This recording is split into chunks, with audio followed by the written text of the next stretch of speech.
అందరికీ నమస్కారం మిత్రులారా, నేను నాగటి హరీష్. గత ప్రభుత్వం తెలంగాణ రాష్ట్రంలో 10 సంవత్సరాల అధికారంలో ఉండి బంగారు తెలంగాణ చేసినాం, ఇంకా చేయడానికి ఏం లేదు అని చెప్పుకుంటున్నటువంటి ప్రభుత్వం ఒక పట్టణానికి అతి దగ్గరలో ఉన్నటువంటి తండాకి, ఆ తండా నుంచి ఈ పట్టణానికి నిత్యావసర వస్తువులు కానీ, చదువులకు కానీ, హాస్పిటల్స్ కానీ, మరి ఏ ఇతర కారణాలతోనైనా కూడా ఆ తండా నుంచి పట్టణానికి రావాలంటే కనీసం రోడ్ లేనటువంటి పరిస్థితి. వంతెన నిర్మించలేదు. ఆ సందర్భంగా నల్లగొండ జిల్లా దేవరకొండ నియోజకవర్గం, దేవరకొండ మండలం, దుబ్బతండ గ్రామ పంచాయతీ బుడ్డతండాలో జరిగినటువంటి సంఘటన.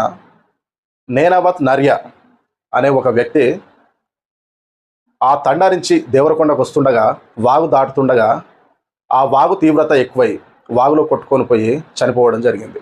ఈ విషయం తెలుసుకొని ఇక్కడ స్థానికంగా ఉన్నటువంటి ఎమ్మెల్యే బాలునాయక్ గారు ఎవరైతే ఉన్నారో, ఈ విషయం తెలుసుకొని